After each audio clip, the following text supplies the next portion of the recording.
Hello guys, എല്ലാവർക്കും നമ്മുടെ പുതിയൊരു വീഡിയോയിലേക്ക് സ്വാഗതം. അപ്പോൾ ഇന്നത്തെ വീഡിയോ എന്ന് പറഞ്ഞു കഴിഞ്ഞാൽ ഈ ഒരു ഡ്യൂക്ക് 250യുടെ ഒരു ഓണർഷിപ്പ് റിവ്യൂ ആണ്. അപ്പോൾ ഞാൻ ഈ ഒരു വണ്ടി യൂസ് ചെയ്യാൻ തുടങ്ങിയിട്ട് ഓൾമോസ്റ്റ് 1 ഇയർ എബോവ് ആയി. സോ നിങ്ങൾ പുതിയൊരു ഡ്യൂക്ക് 250 എടുക്കാൻ പോകുന്ന ഒരാളാണെങ്കിൽ നിങ്ങൾ ഈ ഒരു വണ്ടിയുടെ റിവ്യൂ തന്നെ കണ്ടാൽ മതി. കാരണം നിങ്ങൾ എടുക്കാൻ പോകുന്ന വണ്ടിയിൽ കളർ ചേഞ്ച് അല്ലാതെ ഈ വണ്ടിയായിട്ട് യാതൊരു വ്യത്യാസവും ഇല്ല. അപ്പോൾ ഞാൻ ഈ വീഡിയോയിൽ ഈ വണ്ടിയുടെ പോസിറ്റീവ് നെഗറ്റീവ്സ് ആൻഡ് ഇതിൽ വന്നിരിക്കുന്ന കംപ്ലയിൻസും കാര്യങ്ങളും എല്ലാം ഡീറ്റെയിൽ ആയിട്ട് പറഞ്ഞു തരാം. സോ നമുക്ക് നേരെ വീഡിയോയിലോട്ട് പോകാം. അപ്പോൾ നമുക്ക് ഈ ഫ്രണ്ടിൽ നിന്ന് തന്നെ സ്റ്റാർട്ട് ചെയ്യാൻ തുടങ്ങുവാണെങ്കിൽ ഈ ഒരു ഹെഡ്ലൈറ്റും DRLും കാര്യങ്ങളും വളരെ ഡിബേറ്റ് ഉണ്ടാക്കിയ ഒരു ടോപ്പിക്കാണ്. അതായത് ജനറേഷൻ 2ൽ നിന്ന് ഈ ഒരു ജനറേഷൻ 3ലോട്ട് വന്നപ്പോൾ ചിലർക്ക് ഈ ഒരു ഡിസൈൻ ഇഷ്ടപ്പെട്ടില്ല. പക്ഷേ ഞാൻ ഈ ഡിസൈനിൽ കൂടുതലായിട്ട് പറയില്ല, ബിക്കോസ് ലുക്സ് ആർ സബ്ജക്റ്റീവ് എന്നാണല്ലോ. നിങ്ങൾക്ക് ചിലപ്പോൾ ഇഷ്ടപ്പെടും, ചിലപ്പോൾ ഇഷ്ടപ്പെടത്തില്ല. പക്ഷേ നിങ്ങൾ ഇഷ്ടപ്പെടാത്ത ഒരാളാണെങ്കിലും ഇത് കണ്ട് നിങ്ങൾക്ക് വളരെയധികം ഇഷ്ടവും. നല്ല ബ്യൂട്ടിഫുൾ ആയിട്ടൊരു ഡിസൈനാണ്. ഇനി ഈ ഒരു ഹെഡ്ലൈറ്റിൻ്റെ ത്രോ എങ്ങനെയുണ്ടെന്ന് ചോദിച്ചു കഴിഞ്ഞാൽ അത്യാവശ്യം നല്ല ത്രോ ഉണ്ട്. സാധാരണ ബൈക്സ് അപേക്ഷിച്ച് നോക്കുമ്പോൾ അത്യാവശ്യം നല്ല ഒരു വെട്ടം തരുന്നുണ്ട് നൈറ്റിൽ. പക്ഷേ നിങ്ങളൊരു RTR 310 വെച്ച് നോക്കുവാണെങ്കിൽ ഇതിന് അത്രയ്ക്ക് വെട്ടമില്ല. ഇനി നമ്മൾ ഇങ്ങോട്ട് വന്നു കഴിഞ്ഞാൽ നമുക്ക് ഒരു USB ഫോർക്ക് കാണാം. അപ്പോൾ ഈ ഒരു USB ഫോർക്കിൻ്റെ പെർഫോമൻസ് എങ്ങനെയുണ്ടെന്ന് ചോദിച്ചു കഴിഞ്ഞാൽ ഒരു ഹാർഡർ സൈഡിലാണ്. അപ്പോൾ ഈ ഒരു ഹാർഡർ സൈഡിലാണെന്ന് പറയുമ്പോൾ നിങ്ങൾ ഇത് വളരെ ഹാർഡാണെന്ന് വിചാരിക്കരുത്. ഹാർഡാണ് എങ്കിലും അത്യാവശ്യം ചെറിയ ചെറിയ ഹമ്പൊക്കെ ഉണ്ടെങ്കിൽ അത് അബ്സോർബ് ചെയ്തെടുത്തോളും. പക്ഷേ ഈ ഒരു ഹാർഡർ സൈഡിലായതുകൊണ്ടുള്ള ഗുണം എന്താണെന്ന് പറഞ്ഞു കഴിഞ്ഞാൽ ഇത് കോർണേഴ്സ് എടുക്കുമ്പോഴും അല്ലാതെ നമ്മൾ ഈ ഒരു ഫ്ലിക്ക് ചെയ്യുന്ന കാര്യങ്ങൾ അല്ലെങ്കിൽ ഡയറക്ഷൻ ചേഞ്ചൊക്കെ വരുമ്പോൾ ഇത് വളരെ ബ്രില്യൻ്റ് ആയിട്ടാണ് ഈ ഒരു വണ്ടി ആക്ട് ചെയ്തത്. ബിക്കോസ് ഈ ഒരു സസ്പെൻഷൻ അത്രയ്ക്ക് കിടിലമാണ്. സോ ചിലർ പറയും സസ്പെൻഷൻ ഹാർഡാണ്, സോഫ്റ്റ് അല്ല. അപ്പോൾ ഇതുപോലൊരു വണ്ടിയിൽ ഇങ്ങനത്തെ ഒരു ഹാർഡ് സസ്പെൻഷനാണ് വരേണ്ടത്. അല്ലാതെ നമ്മൾ യൂണിക്കോൺ പോലെ ഇങ്ങനെ ഒഴുകി നടക്കുന്ന ഒരു സസ്പെൻഷൻ വന്നു കഴിഞ്ഞാൽ ഈ വണ്ടിക്ക് അത് ഒട്ടും സ്യൂട്ടാവില്ല. വണ്ടിക്ക് ചേർന്ന സസ്പെൻഷൻ തന്നെയാണ് ഇവിടെ കൊടുത്തിരിക്കുന്നത്. ഇനി നമ്മൾ വീണ്ടും താഴോട്ട് വന്നു കഴിഞ്ഞാൽ നമുക്കൊരു 110 section MRF steel brace tyre കാണാം. അപ്പോൾ ഈ ഒരു MRF സ്റ്റീൽ ബ്രേസ് ടയർ എങ്ങനെ ഉണ്ടെന്ന് ചോദിച്ചു കഴിഞ്ഞാൽ ഇതിൻ്റെ ഡ്രൈ ഗ്രിപ്പ് എക്സലൻ്റ് ആണ്. നിങ്ങൾ സാധാരണ വിചാരിക്കുന്ന ഒരു MRF ടയർ പോലെ അല്ല ഇത്. ഇതിന് നല്ല ഗ്രിപ്പുണ്ട്, പക്ഷേ ഇതിൻ്റെ ലൈഫ് കുറവായിരിക്കും. അപ്പോൾ ഞാൻ ഈ ഒരു ഓൾമോസ്റ്റ് 12,000 കിലോമീറ്റർ ഈ വണ്ടി ഓടിച്ചിട്ടുണ്ട്. ഈ ഒരു ഫ്രണ്ട് ടയർ ഇപ്പോഴും MRF സ്റ്റീൽ ബ്രേസ് ടയറാണ്, പക്ഷേ ബാക്ക് ടയറിന് കുറച്ച് വ്യത്യാസമുണ്ട്. ആൻഡ് ഇത് നമുക്ക് 12,000 കിലോമീറ്റർ വരെ യൂസ് ചെയ്യാൻ പറ്റി. ഇനി നമ്മൾ താഴോട്ട് വന്നു കഴിഞ്ഞാൽ നമുക്കൊരു 320mm ഡിസ്ക് വരുന്നുണ്ട്. ആൻഡ് ഇതിൻ്റെ ബ്രേക്ക് പാഡ് സിൻഡേർഡ് ആണോ ഓർഗാനിക് ആണോ ഇങ്ങനെയൊരു പ്രശ്നമുണ്ട്. അതെന്താണെന്ന് ഞാൻ ഓടിക്കുന്ന വഴിക്ക് പറഞ്ഞുതരാം. ഇനി നമ്മൾ വീണ്ടും ബാക്കിലോട്ട് വന്നു കഴിഞ്ഞാൽ നമുക്കിവിടെ ഒരു കേർവ്ഡ് റേഡിയേറ്റർ കാണാം. അപ്പോൾ ഈ ഒരു കേർവ്ഡ് റേഡിയേറ്റർ എന്തിനാണെന്ന് ചോദിച്ചു കഴിഞ്ഞാൽ കേർവ്ഡ് റേഡിയേറ്ററിന് സർഫസ് ഏരിയ കൂടുതലായിരിക്കും, അതുകൊണ്ട് ഹീറ്റ് ഡെസിപ്പേഷനൊക്കെ ബെറ്റർ ആയിരിക്കും. അപ്പോൾ ഇതിൻ്റെ ഹീറ്റിങ് എങ്ങനെ ഉണ്ടെന്ന് ചോദിച്ചു കഴിഞ്ഞാൽ നമുക്ക് മാനേജബിൾ ആയിട്ടുള്ള ഒരു ഹീറ്റിങ്ങേ ഉള്ളൂ. ഒബ്വിയസ്ലി നമ്മൾ നല്ലൊരു ട്രാഫിക്കിൽ നിന്ന് കഴിഞ്ഞാൽ ഹീറ്റാവും. പക്ഷേ ആക്ച്വലി ഹീറ്റ് ആവുന്നുണ്ടെങ്കിലും അത് പെട്ടെന്ന് തന്നെ നമ്മൾ ഒരു ട്രാഫിക്കിൽ നിന്ന് മാറി കഴിയുമ്പോൾ കൂളാവുന്നുണ്ട്. അങ്ങനെ സഹിക്കാൻ വയ്യാത്ത ഹീറ്റിംഗ് ഉണ്ടോ എന്ന് ചോദിച്ചാൽ അങ്ങനെയൊന്നുമില്ല. ഇനി നമ്മൾ വീണ്ടും കുറച്ചുകൂടി ബാക്കിലോട്ട് വന്നു കഴിഞ്ഞാൽ നമ്മുടെ വണ്ടിയുടെ ഹേർട്ട് ഇരിക്കുന്ന അവിടെയാണ് ഒരു 249.07cc LC4C എൻജിൻ. അപ്പോൾ ഈ ഒരു എൻജിൻ്റെ കാര്യം പറയുമ്പോൾ പലരും ഈ DOHCയിൽ നിന്ന് SOHC ആക്കി ഈ എൻജിൻ്റെ പെർഫോമൻസ് കുറഞ്ഞു ഇങ്ങനെയാണ് നേരെ പറയുന്നത്. അപ്പോൾ ശരിയാണ്, ജനറേഷൻ 2ൽ ഒരു DOHC എൻജിനാണ് ഇരുന്നത്. നമ്മൾ ജനറേഷൻ 3ലോട്ട് വന്നപ്പം ഒരു SOHC എൻജിനായി. അപ്പോൾ DOHCയിൽ നിന്ന് SOHCയിലോട്ട് വന്നപ്പോൾ വണ്ടിയുടെ പെർഫോമൻസ് പോയി എന്നൊന്നും നമുക്ക് പറയാൻ പറ്റില്ല. ബിക്കോസ് ഇതിന് ജസ്റ്റ് ആ ഒരു DOHC SOHC വെച്ചിട്ട് മാത്രമല്ല ഫുൾ പെർഫോമൻസ് പറയുന്നത്. പല കാര്യങ്ങളുണ്ട്. പക്ഷേ അതിൽ ഒരു കാര്യം ഞാൻ പറയാം, ഈ ഒരു പഴയ ജനറേഷനിൽ നിന്ന് പുതിയ ജനറേഷനിലോട്ട് വന്നപ്പോൾ ഈ വണ്ടി 8 കിലോസ് ലൈറ്ററായിട്ടുണ്ട്. അതായത് എന്തെങ്കിലുമൊക്കെ ഡ്രോപ്പ് വന്നിട്ടുണ്ട്, അങ്ങനത്തെ കാര്യങ്ങളൊക്കെ ഉണ്ടെങ്കിൽ 8 കിലോ ലൈറ്ററാക്കി അത് KTM മാനേജ് ചെയ്തിട്ടുണ്ട്. ഇതിൽ വേറെ കുറേ കാര്യങ്ങളുണ്ട്, അത് നമ്മളറിയേണ്ട ആവശ്യമില്ല. അപ്പോൾ നിങ്ങൾ പെർഫോമൻസ് കുറവാണ് അങ്ങനത്തെ കാര്യങ്ങളെല്ലാം ചിന്തിക്കുന്നുണ്ടെങ്കിൽ അങ്ങനെ യാതൊരു പ്രോബ്ലവും ഇല്ല. ഈ വണ്ടിക്ക് നല്ല പെർഫോമൻസ് ഉണ്ട്. ഇനി നമ്മൾ കുറച്ചുകൂടെ ബാക്കിലോട്ട് വന്നു കഴിഞ്ഞാൽ നമുക്കിവിടെ ഒരു ഷോക്ക് ഇങ്ങനെ സൈഡ് മൗണ്ട് ചെയ്ത് വെച്ചിരിക്കുന്നത് കാണാം. അതിന് നമുക്കൊരു ബനാന സ്വിങ്ങാമുണ്ട്. എൻ്റെ ഈ ഒരു വണ്ടിയിലെ ഏറ്റവും ഫേവറേറ്റ് പോർഷനാണ് ഈ ഒരു ഷോക്ക്. അപ്പോൾ ഈ ഒരു ഷോക്ക് ഇങ്ങനെ സൈഡ് മൗണ്ട് ചെയ്ത് വെച്ചിരിക്കുന്നതുകൊണ്ട് തന്നെ നമുക്ക് ഈ വണ്ടിയുടെ സീറ്റ് ഹൈറ്റ് കുറയ്ക്കാനും പറ്റി, ഗ്രൗണ്ട് ക്ലിയറൻസ് കൂട്ടാനും പറ്റി. ഗ്രൗണ്ട് ക്ലിയറൻസ് എത്രയുണ്ടെന്ന് ചോദിച്ചു കഴിഞ്ഞാൽ 175 or 176 സെൻറ്റിമീറ്റർ. ഇനി സീറ്റ് ഹൈറ്റ് ചോദിച്ചു കഴിഞ്ഞാൽ എനിക്ക് തോന്നുന്നു 800 mm ആണ് സീറ്റ് ഹൈറ്റ്, അതോ 799 ആണോ, ഇതിലേതോ ഒന്നാണ് സീറ്റ് ഹൈറ്റ് വരുന്നത്. അപ്പോൾ നമ്മുടെ റോഡിലുള്ള ഹമ്പോ കുഴിയോ എന്തെങ്കിലും ചാടിപ്പോയാലും നമുക്ക് അടി ഇടിക്കുന്ന ഒരു പ്രശ്നവും ഇല്ല. ഇത് ഞാൻ എടുത്ത് പറയാൻ കാരണം ഞാൻ ഇതിന് മുമ്പ് ഉപയോഗിച്ചു CB200X ആണ് ഹോണ്ടയുടെ. അതിൻ്റെ സ്റ്റാൻഡൊക്കെ എപ്പോൾ ഹമ്പി അടിയിൽ അടി ഇടിക്കുമായിരുന്നു. ഇതിന് അങ്ങനെ യാതൊരു പ്രശ്നവുമില്ല. ഇനി നമ്മൾ താഴോട്ട് വന്നു കഴിഞ്ഞാൽ നമുക്കൊരു ഒരു അണ്ടർബെല്ലിയാണ് വന്നിരിക്കുന്നത്. ഇനി വീണ്ടും ബാക്കിലോട്ട് വന്നു കഴിഞ്ഞാൽ നമുക്കിവിടെ ഒരു 150 section MRF steel brace tyre തന്നെയാണ് കിട്ടുന്നത്. പക്ഷേ എൻ്റെ വണ്ടിയിൽ ഇപ്പോൾ കിടക്കുന്ന അപ്പോളോ ആൽഫ H1 ആണ്. എന്തുകൊണ്ട് മാറി എന്ന് ചോദിച്ചു കഴിഞ്ഞാൽ അതിന് ടയർ ലൈഫ് ഒട്ടുമില്ല, നല്ല ഗ്രിപ്പാണ് തരുന്നത്. 8500 കിലോമീറ്റർ ആയപ്പോഴേ ബാക്ക് ടയർ മാറേണ്ടി വന്നു, അതുകൊണ്ട് ഞാൻ മാറി. അതാണ് ഞാൻ ആദ്യമേ പറഞ്ഞത്, നിങ്ങൾ വിചാരിക്കുന്ന പോലെ ഒരു ടയർ അല്ല ഈ ഒരു MRF സ്റ്റീൽ ബ്രേസ് ടയർ. ഇതിന് നല്ല പെർഫോമൻസ് ഉണ്ട്, നല്ല ഡ്രൈ ഗ്രിപ്പാണ്, പക്ഷേ ഇതിൻ്റെ ടയറിൻ്റെ ലൈഫ് വളരെ കുറവാണ്. ഇനി നമ്മൾ വീണ്ടും ബാക്കിലോട്ട് വന്നു കഴിഞ്ഞാൽ നമുക്ക് ടെയിലൊരു എന്തോ പോലത്തെ ഒരു ഡിസൈൻ കാണാം. എങ്ങനെയുണ്ടെന്ന് ചോദിച്ചു കഴിഞ്ഞാൽ ഓക്കേഷ് ഡിസൈൻ. ചിലർക്ക് വളരെ മോശമായിട്ട് തോന്നും, എനിക്ക് കുഴപ്പമില്ല ഒരു ഡിസൈൻ അങ്ങനെയാണ് തോന്നിയിരിക്കുന്നത്. ഇനി ഇങ്ങോട്ട് വന്നു കഴിഞ്ഞാൽ നമുക്കിവിടെ ഒരു ഗാർഡ് കൊടുത്തിട്ടുണ്ട്. ഇത് എന്തിനാണ് കൊടുത്തതെന്ന് ചോദിച്ചാൽ ഈ ലൈറ്റ് പൊട്ടിപ്പോകാതിരിക്കാനാണ്. ആൻഡ് നമ്മൾ ഇങ്ങോട്ട് വന്നു കഴിഞ്ഞാൽ സീറ്റിൻ്റെ കാര്യം പറയാൻ ചോദിച്ചു കഴിഞ്ഞാൽ സീറ്റും ഒരു ഹാർഡർ സൈഡിലുള്ളതാണ് സീറ്റ്. പക്ഷേ റൈഡറിന് അങ്ങനെ വലിയ പ്രശ്നമൊന്നുമില്ല. നിങ്ങൾ ആക്ച്വലി നോക്കി ഇതുകൊണ്ട് ഈ ഗ്രിപ്പൊക്കെ ഇത് KTM അറിഞ്ഞുകൊണ്ട് ഡിസൈൻ ചെയ്ത് വെച്ചിരിക്കുന്നതാണ്. കാരണം നിങ്ങൾക്ക് ഈ ഗ്രിപ്പിൽ ഹോൾഡ് ചെയ്ത് ഇങ്ങനെ ഇരിക്കുമ്പോൾ കിട്ടും, ടാങ്കിൽ ഇങ്ങനെ ഹഗ് ചെയ്തിരിക്കാം. അതൊരു പ്രത്യേക കോൺഫിഡൻസാണ് തരുന്നത്. അപ്പോൾ പറഞ്ഞ പോലെ തന്നെ ഫ്രണ്ട് സീറ്റ് ഹാർഡർ സൈഡിലാണ് എങ്കിലും നിങ്ങൾക്കൊരു 100 കിലോമീറ്റേഴ്സൊക്കെ ട്രാവൽ ചെയ്യാൻ പ്രത്യേകിച്ച് പ്രശ്നമില്ലാതെ. അത് കഴിഞ്ഞൊരു ബ്രേക്ക് എടുക്കുക, ലോങ് പോകണമെങ്കിൽ പോവുക. അതിപ്പോൾ ഏതൊരു വണ്ടിയാണല്ലോ അങ്ങനെയൊക്കെ തന്നെ പോകണമെന്നാണ് എൻ്റെ ഒരു അഭിപ്രായം. അല്ലെങ്കിൽ നമുക്ക് ഇരിക്കുന്നതിന് ബുദ്ധിമുട്ട് കാണും. ഇനി ബാക്ക് സീറ്റ് എങ്ങനെ ഉണ്ടെന്ന് ചോദിച്ചു കഴിഞ്ഞാൽ ബാക്ക് സീറ്റ് അത്യാവശ്യം നല്ല രീതിയിൽ ഹാർഡാണ്. ആൻഡ് ഇതിൻ്റെ ഒരു ആംഗിളും കാര്യങ്ങളും ഒക്കെ വെച്ചിട്ട് അത്രയ്ക്ക് കംഫർട്ടബിൾ അല്ല പില്ലിനിരിക്കാൻ. ഇനി ഇവിടുത്തെ വേറൊരു പ്രശ്നം എന്നല്ല, ഈ വണ്ടി ഇങ്ങനെയാണ് ഡിസൈൻ ചെയ്യുന്നത്.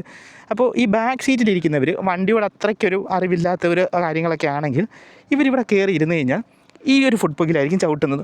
എനിക്കങ്ങനെ കുറച്ച് എക്സ്പീരിയൻസ് ഉണ്ടായിട്ടുണ്ട് പുറകിലിരിക്കുന്നവർ വന്ന് എൻ്റെ ഫുഡ് ബുക്കിൽ ചവിട്ടുന്നത്. ബിക്കോസ് ഇവിടെ ഇരിക്കുമ്പോൾ ഇത് വളരെ ബെൻഡ് ചെയ്തിട്ട് വേണം ഇരിക്കാൻ. അപ്പോൾ അത്രയ്ക്ക് വണ്ടിയായിട്ടൊരു എക്സ്പോഷർ ഇല്ലാത്തവർക്ക് ആ ഒരു കാര്യം അറിയില്ല. ആൻഡ് അങ്ങനെയാണ് ഇതിൻ്റെ ഒരു സീറ്റിൻ്റെ കാര്യങ്ങൾ പറഞ്ഞത്. സോ ഒരു ഷോർട്ടർ ഡിസ്റ്റൻസ് ആണെങ്കിൽ ഈ ഒരു സീറ്റ് കുഴപ്പമില്ല. നിങ്ങൾ ഒത്തിരി ലോങ് ഒക്കെ പോകുന്നതാണ് പില്ലിനുണ്ടെന്നുണ്ടെങ്കിൽ അത്രയും അങ്ങോട്ട് കംഫർട്ടബിൾ ആയിരിക്കില്ല. പില്ലിൻ കൊണ്ടുപോകാം, നമുക്കൊരു RCയുടെ പുറകിലിരുത്തി, പഴയ RCയുടെ പുറകിലിരുത്തിയാണെങ്കിലും പില്ലിനെ കൊണ്ടുപോകാം, പക്ഷേ കംഫർട്ടബിൾ ആയിരിക്കത്തില്ല. ഇനി നമ്മൾ ഇങ്ങോട്ട് വന്നു കഴിഞ്ഞാൽ നമുക്കൊരു 15 ലിറ്റേഴ്സ് ഫ്യൂൽ ടാങ്ക് തരുന്നുണ്ട്.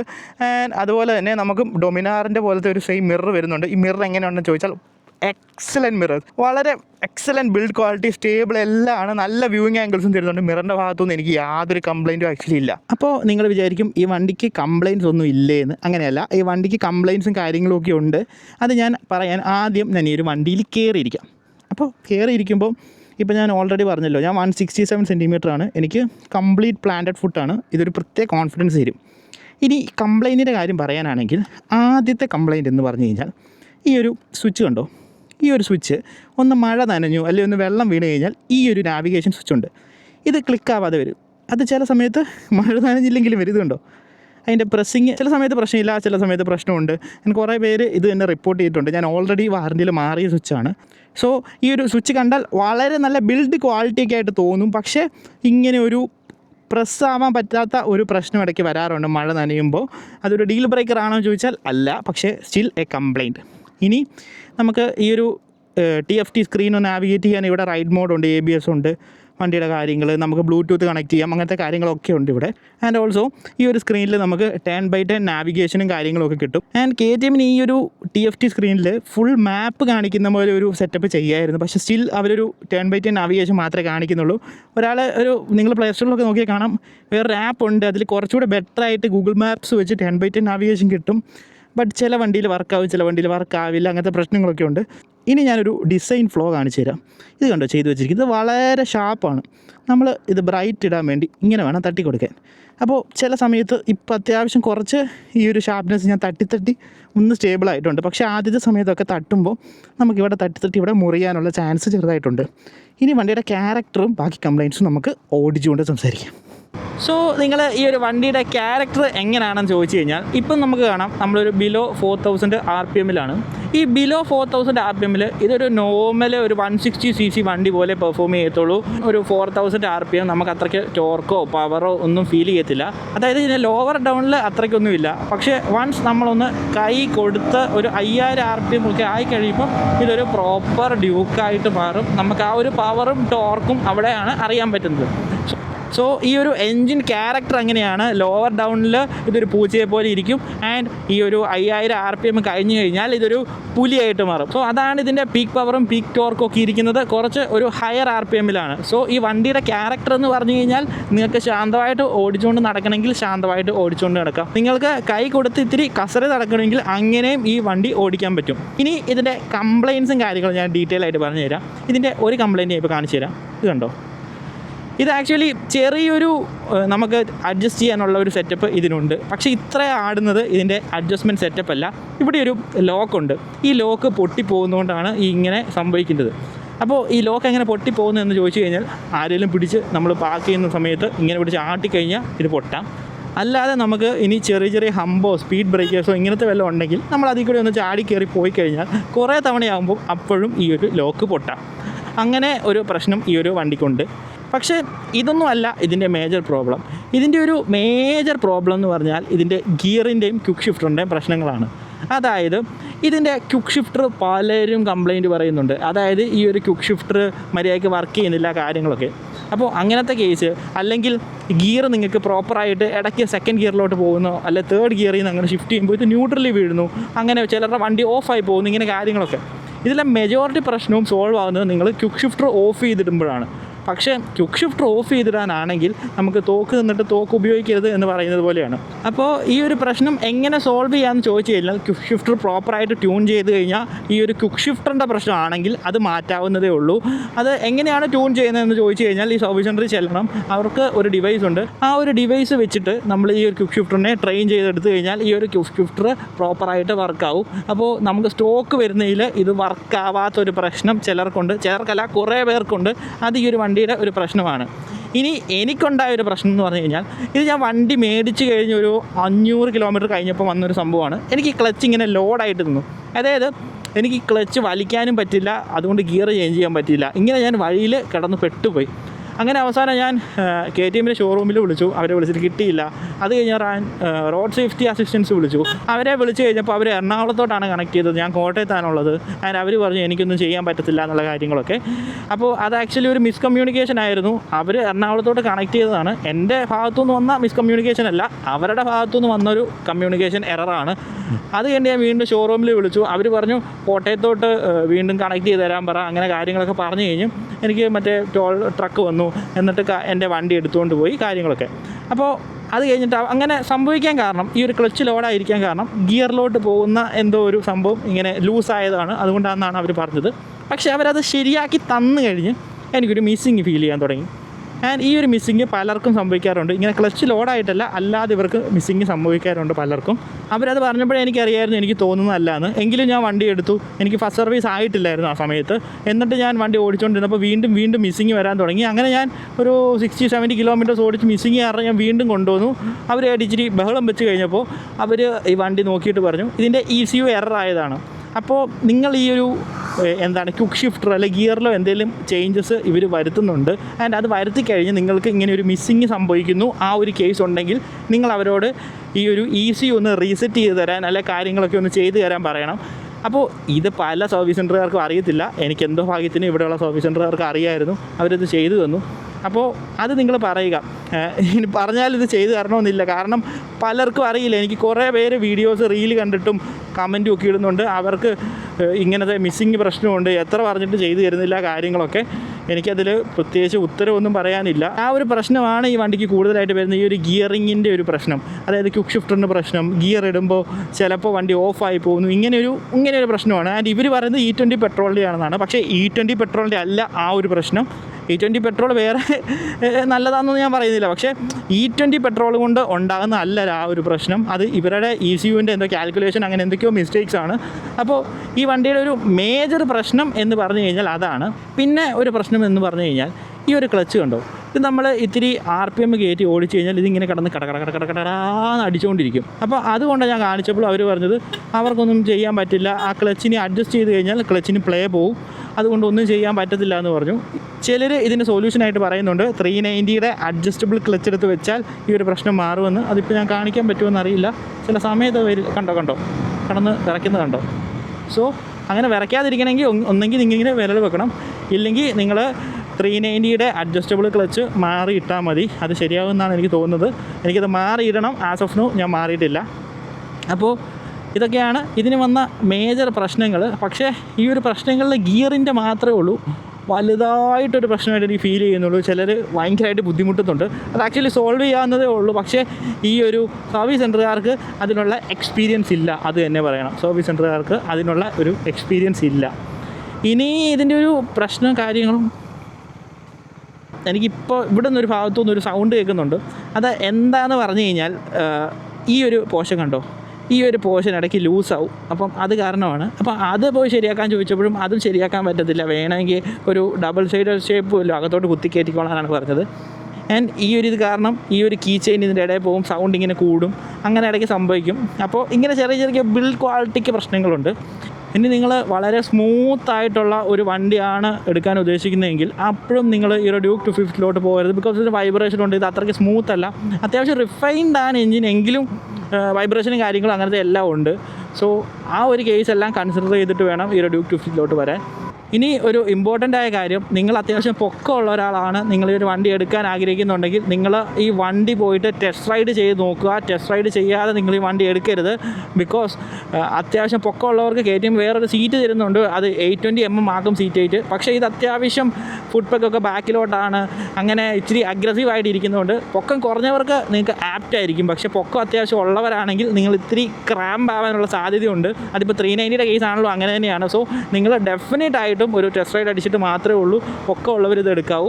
അല്ലാതെ നിങ്ങൾക്ക് ഈ ഒരു വണ്ടി ഞാൻ റെക്കമെൻഡ് ചെയ്യുമോ എന്ന് ചോദിച്ചു കഴിഞ്ഞാൽ, ഇത്ര നാളത്തെ എക്സ്പീരിയൻസും കൊണ്ട് സ്റ്റിൽ എനിക്ക് ഈ ഒരു ഗിയറിൻ്റെ കംപ്ലയിൻറ്റ് എനിക്ക് വന്നിട്ടുണ്ട്. ഞാനത് സോൾവ് ആക്കി, ചിലർക്കത് സോൾവ് ആയിട്ടില്ല. എങ്കിലും അങ്ങനത്തെ കാര്യങ്ങളൊക്കെ ഉണ്ടെങ്കിൽ കൂടെ എന്നോട് സ്റ്റിൽ നിങ്ങൾ ഈ ഒരു വണ്ടി എടുക്കാൻ ഉദ്ദേശിക്കുന്നുണ്ടെങ്കിൽ ഞാനിത് റെക്കമെൻഡ് ചെയ്യും. ബിക്കോസ് വളരെ നല്ലൊരു വണ്ടിയാണ്. ഇതിൻ്റെ ഹാൻഡ്ലിങ്ങും കാര്യങ്ങളും ആയിക്കോട്ടെ, ഇതൊക്കെ വളരെ ബ്യൂട്ടിഫുള്ളായിട്ട് ഹാൻഡിൽ ചെയ്യാൻ പറ്റി നമുക്ക് ട്രാഫിക്കിലും ഒക്കെ കൊണ്ടുപോകാൻ പറ്റുന്ന ഒരു നല്ലൊരു വണ്ടിയാണ് ഈ ഒരു ഡ്യൂക്ക് 250. ആൻഡ് ഇതിൻ്റെ മൈലേജ് ഇപ്പോൾ എത്രയുണ്ടെന്ന് ചോദിച്ചു കഴിഞ്ഞാൽ നമുക്കിവിടെ ഒരു 31.5 33 ഒക്കെ കാണിക്കും. അങ്ങനെ 33 കാണിക്കുന്നുണ്ടെങ്കിൽ ആ സമയത്ത് നമുക്ക് കിട്ടുന്ന മൈലേജ് എന്ന് പറഞ്ഞു കഴിഞ്ഞാൽ 30 ആയിരിക്കും. എനിക്കൊരു 28 29 ആ ഒരു റേഞ്ചിലാണ് മൈലേജ് സിറ്റിയിൽ കിട്ടുന്നത്. ഹൈവേയിൽ ഞാൻ പോയിട്ടില്ല, അങ്ങനെ ഒരു 36 ഒക്കെ ഹൈവേയിൽ കിട്ടാവുന്നതാണ്. ആൻഡ് ഇതിൻ്റെ വളരെ ഇമ്പോർട്ടൻ്റ് ആയിട്ടുള്ള കാര്യം ഞാൻ വിട്ടുപോയി, ഇതിൻ്റെ ബ്രേക്കിങ്.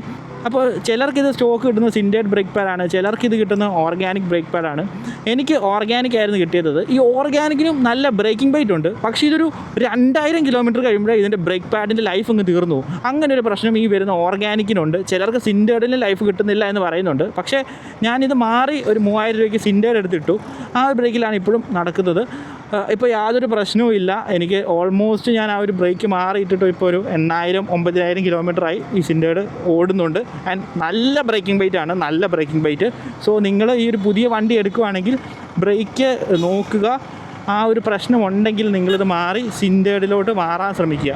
അപ്പോൾ ഇതിൻ്റെ ക്വിക്ക് ഷിഫ്റ്ററും കാര്യങ്ങളും എങ്ങനെയുണ്ടെന്ന് ചോദിച്ചു കഴിഞ്ഞാൽ, ക്വിക്ക് ഷിഫ്റ്റർ എനിക്കിപ്പോൾ വളരെ പ്രിസൈസായിട്ട് വർക്ക് ചെയ്യുന്നുണ്ടെന്ന് പറയുമ്പോഴും ഈ RPM കുറച്ച് ലോവർ ആണെങ്കിൽ ഇത്തിരി ഹാർഡ് ഫീലുണ്ട്. ആ സമയത്ത് നമ്മൾ ക്ലച്ച് ഉപയോഗിച്ച് തന്നെ ചെയ്യണം. ഇത്തിരി ഹയർ RPMലാണ് നമ്മൾ നിൽക്കുന്നതെങ്കിൽ ഇത് വളരെ സ്മൂത്തായിട്ട് തന്നെ വർക്ക് ചെയ്യും, യാതൊരു പ്രശ്നവും ഇല്ല.